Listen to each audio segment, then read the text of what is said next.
दोस्तों, स्वागत है आप सभी का मेरे YouTube चैनल पर। दोस्तों आज हम बात करते हैं कि Redmi Note 4 के अंदर हम डेवलपर मोड को कैसे ऑन करते हैं और उसके बाद USB डीबगिंग को कैसे अनेबल करते हैं। तो Redmi Note 4 में डेवलपर मोड ऑन करने के लिए सिंपली आपको जाना है सेटिंग्स पे। तो आप क्लिक कर दीजिए सेटिंग्स पे। सेटिंग्स पे आप जैसे क्लिक करेंगे तो यहाँ पे हैंडसेट की बेसिक सेटिंग्स खुल जाएगी। इसमें आपको स्क्रॉल डाउन करना है। स्क्रॉल डाउन करने के बाद में यहाँ पे सबसे नीचे आपको यहाँ पे अबाउट फ़ोन नज़र आएगा। तो अबाउट फ़ोन पे क्लिक कर दीजिए। जैसे आप अबाउट फ़ोन पे क्लिक करेंगे तो यहाँ पे जो है डिवाइस की इंटरनल डिटेल्स खुल जाएगी, जिनमें कि मॉडल नंबर, एंड्रॉयड वर्जन या फिर सिक्योरिटी पैच लेवल या फिर MIUI वर्जन वगैरह दिखाएगा। तो दोस्तों यहाँ से सिंपली आपको क्लिक करना है MIUI वर्जन पे, जो कि यहाँ पे लोकेट करेगा।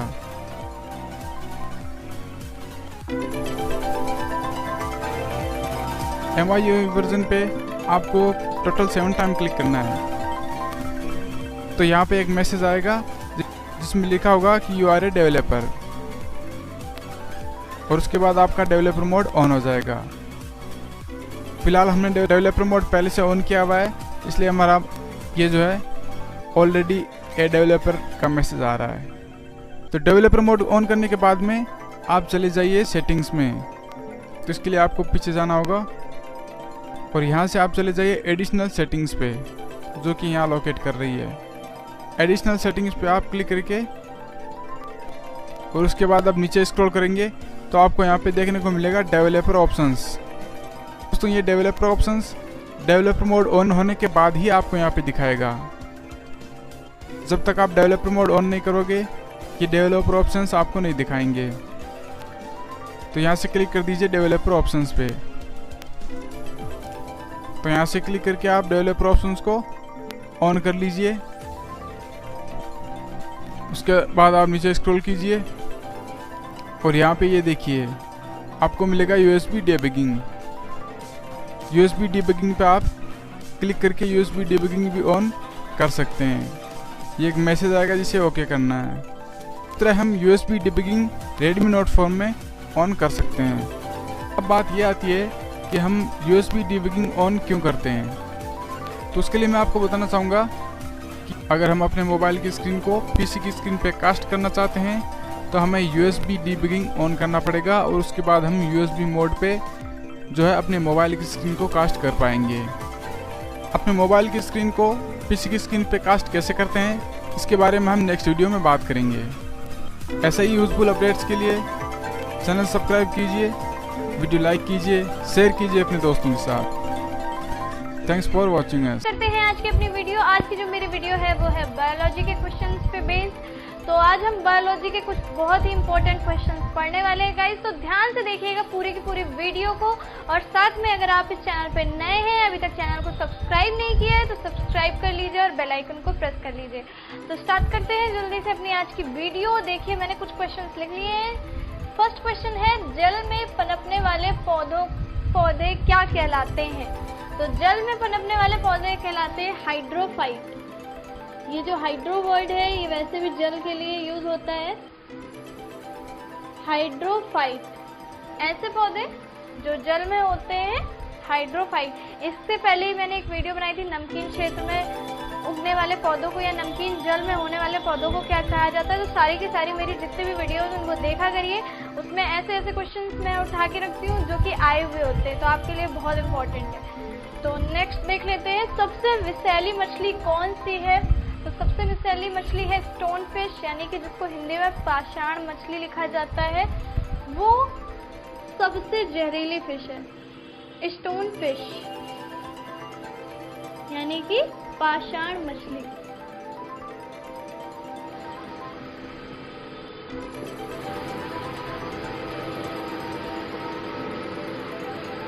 पाषाण मछली।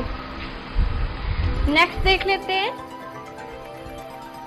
नेक्स्ट क्वेश्चन है, दांत मुख्य रूप से किस पदार्थ के बने होते हैं। क्या आपसे पूछा गया है? दांत का मटेरियल क्या है? दांत के पार्ट्स आपसे नहीं पूछे गए। तो दांत किस पदार्थ के बने होते हैं? बने होते हैं डेंटाइन के। आपने पढ़ा होगा दांत में जो ऊपरी परत होती है जिसे इनेमल बोलते हैं। दांत के बहुत सारे पार्ट्स होते हैं, उनको भी लर्न कर लीजिए, बिकॉज ये पार्ट्स भी पूछे जा सकते हैं, बहुत इंपॉर्टेंट है। किस दांतों को क्या बोलते हैं, जैसे कैनाइन कितने दांतों को बोला जाता है, और फिर इसी तरीके सारे के सारे आपको लर्न करने हैं जितनी भी चीज़ है। और यहाँ ये पूछा गया कि दांत मुख्य किस पदार्थ के बने होते हैं? तो बने होते हैं डेंटाइन के। नेक्स्ट देख लेते हैं, कैंसर संबंधी रोगों का अध्ययन कहलाता है। कैंसर संबंधी रोगों का अध्ययन कहलाता है ओंकोलॉजी। इस टाइप के जितने भी अध्ययन हैं, मैं बोलती रहती हूँ हमेशा, वो इम्पोर्टेंट है आपके लिए, और अगर आप लर्न करोगे तो आप ही का इससे फायदा होने वाला है। ओंकोलॉजी,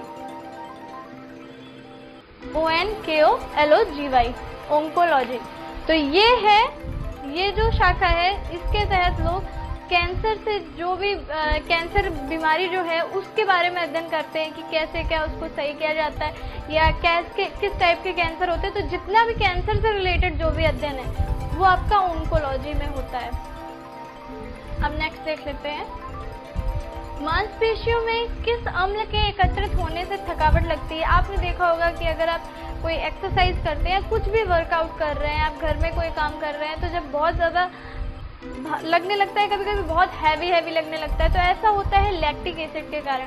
तो जब आपकी मसल्स में लैक्टिक एसिड फिल हो जाता है तो इस वजह से हमें बहुत ज़्यादा थकावट भी लगने लगती है और बहुत ज़्यादा भारीपना लगता है।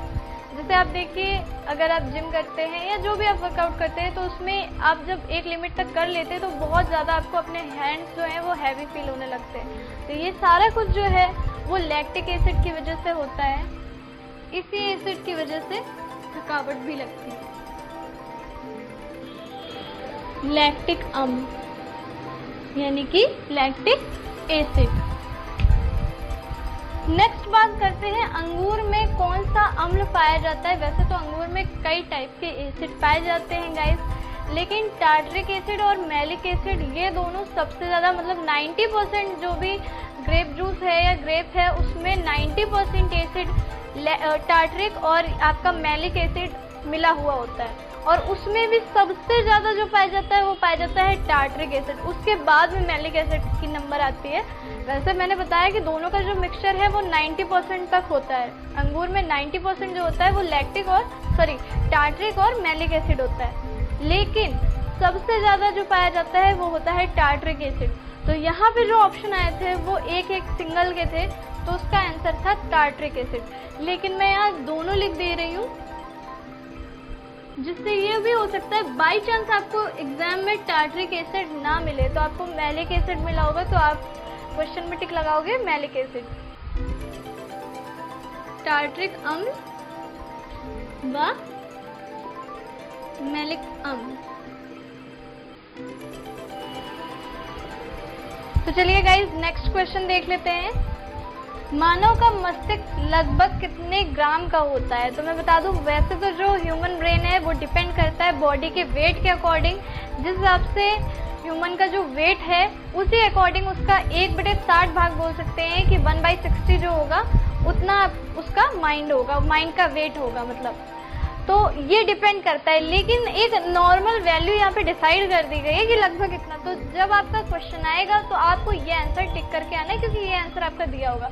तो ये एक एवरेज वेट है, एक जिसको बोलते हैं ना कि मानक वेट बोल दिया गया है, तो वो ये है आपका 1336 ग्राम। लेकिन ये जो वेट है 1336 ग्राम ये होता है मेंस में, यानी कि आदमियों में। पुरुषों में अगर बात करें लेडीज में, तो लेडीज का जो माइंड का वेट होता है वो थोड़ा सा कम होता है, वो होता है 1198 ग्राम। तो यहाँ मैं लिख दे रही हूँ इन वुमेन और यहाँ पे मेन।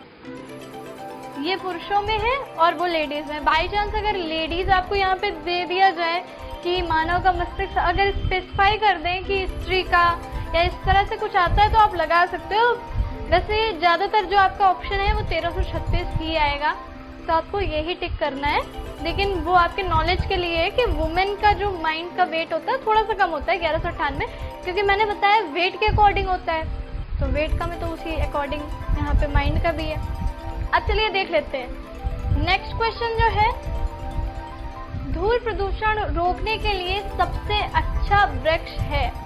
धूल प्रदूषण, देखिए पॉल्यूशन तो कई टाइप के होते हैं, आपने पढ़ा है एयर पॉल्यूशन, वाटर पॉल्यूशन और साउंड पॉल्यूशन या नॉइज पॉल्यूशन जिसको बोलते हैं। तो अगर हम यहाँ बात करें धूल प्रदूषण की, तो जो एयर पॉल्यूशन में भी कई चीज़ें ऐसी होती हैं जिनसे पॉल्यूशन फैलता है, जैसे कि आपने देखा व्हीकल्स जो होते हैं, यानी कि जितने भी बाइक, मोटर, कार, ये जितना कुछ भी है ये भी पॉल्यूशन फैलाता है।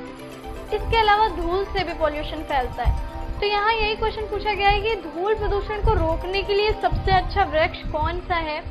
तो नीम ऐसा वृक्ष है जो धूल प्रदूषण को रोकने में बहुत ज़्यादा कारगर है, और नीम में आप जानते हैं एंटी बैक्टीरियल और एंटी फंगल क्वालिटीज़ भी होती हैं, तो इसकी वजह से तो जो ये पेड़ है इसकी तो जितनी हम बोले उतना कम है इसके बारे में, बहुत ही अच्छा है। एंड मेरी ये रिक्वेस्ट है कि आप सबको अपनी लाइफ में कम से कम एक ट्री तो ज़रूर लगाना चाहिए, एक ट्री नहीं मतलब एक प्लांट, और उसको एक ट्री तक बना दीजिए, उसमें इतना आप उसको पानी दीजिए, इतना कुछ कीजिए उसके लिए कि वो कम से कम एक ट्री बन जाए, या जब वो खुद से बढ़ सके इतना उसकी देखभाल कीजिए। तो ये मेरी रिक्वेस्ट है, मेरी अपनी तरफ से एक रिक्वेस्ट है, क्योंकि आप जानते हैं कि जिस माहौल में हम लोग जी रहे हैं वो कितना ज़्यादा पॉल्यूटेड हो चुका है। तो इन सबको अब हम लोगों को ही रोकना पड़ेगा, जितने यंगस्टर्स हैं उनको ही इन सारी चीज़ों का ध्यान देना होगा। तो आप लोग प्लीज़ अपनी लाइफ में एक बार तो ज़रूर प्लांटेशन कीजिए, एक बार, चाहे वो आपका बर्थडे हो या कोई भी दिन हो, जो भी आपको अच्छा लगे, बस एक दिन, और कम से कम एक ट्री को तो आप ज़रूर लगाइए। तो चलिए बात करते हैं अपने पढ़ाई की तरफ। अब देखिए, तो जो मैंने बताया धूल प्रदूषण रोकने के लिए सबसे अच्छा वृक्ष है वो है नीम का वृक्ष, नीम का पेड़। आगे बात कर लेते हैं, दालचीनी पेड़ के किस भाग से प्राप्त होती है। दालचीनी पेड़ के किस भाग से प्राप्त होती है। दालचीनी जिसको इंग्लिश में बोलते हैं सिनेमन, तो ये प्राप्त होती है छाल से। पेड़ की छाल से, दालचीनी का जो पेड़ होता है उसकी छाल से, उसी की छाल को अलग किया जाता है, वही आपकी दालचीनी होती है, वहीं से मिलती है। और एक मैं बता दूं, मसालों में स्पेशली इसका यूज़ किया जाता है। सिनेमन जो है बहुत ही अहम पार्ट है मसालों का, गरम मसालों में दालचीनी का यूज़ किया जाता है। तो वो मिलती किससे है, पेड़ की छाल से। अब बात कर लेते हैं तारपीन का तेल किससे प्राप्त होता है। तारपीन का तेल यहाँ पूछा गया था, यहाँ ट्री के ऑप्शन आए थे कि कौन सा, देवदार का, चीड़ का, कौन सा ट्री। तो चीड़ के वृक्ष से तारपीन का तेल प्राप्त होता है। चीड़ जिसको हम लोग बोलते हैं पाइन ट्री, पाइन ट्री यानी कि चीड़, इससे मिलता है तारपीन का तेल।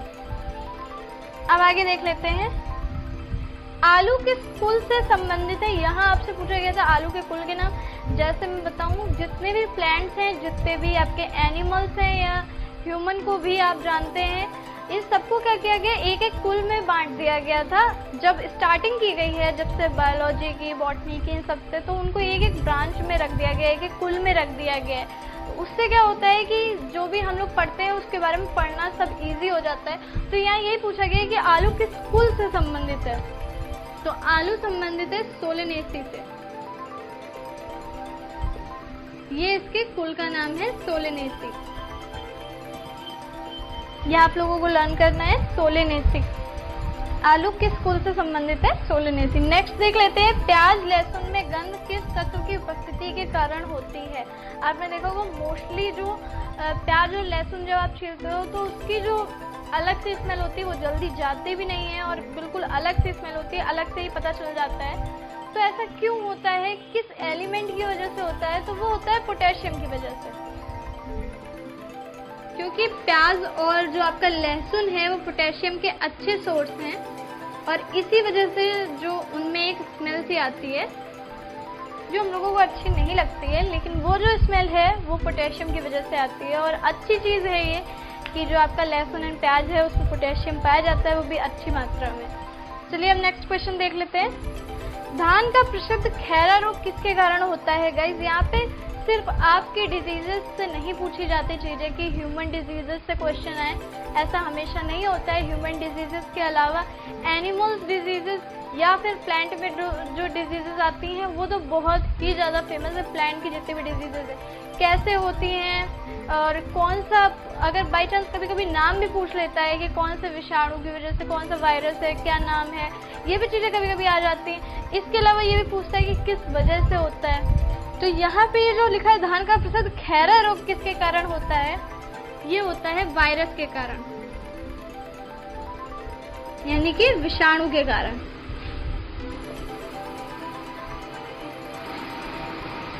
इसके अलावा बहुत सारे एलिमेंट्स होते हैं जिनकी कमी के कारण भी रोग हो जाते हैं। तो गाइस आज की जो हमारी वीडियो है यहीं पे ख़त्म होती है। आपको ये आज की वीडियो कैसी लगी मुझे कमेंट में ज़रूर बताइएगा। और जो भी लोग जो डिमांड्स करते हैं जिन वीडियोस की, तो मैं उनको पढ़ती हूँ और मैं बिल्कुल उन पे वीडियोस बनाऊंगी। आप लोग बिल्कुल चिंता मत कीजिए। इसके साथ साथ अब मैं कोशिश क्या करूँगी कि आपको डेली एक क्विज मिल जाए जिसमें आपको ऑप्शन मिले एंड आप उसका आंसर दे सकें। तो चलिए गाइज आज की वीडियो हम लोग अपनी यहीं ख़त्म करते हैं। मिलेंगे अपनी नेक्स्ट वीडियो में, तब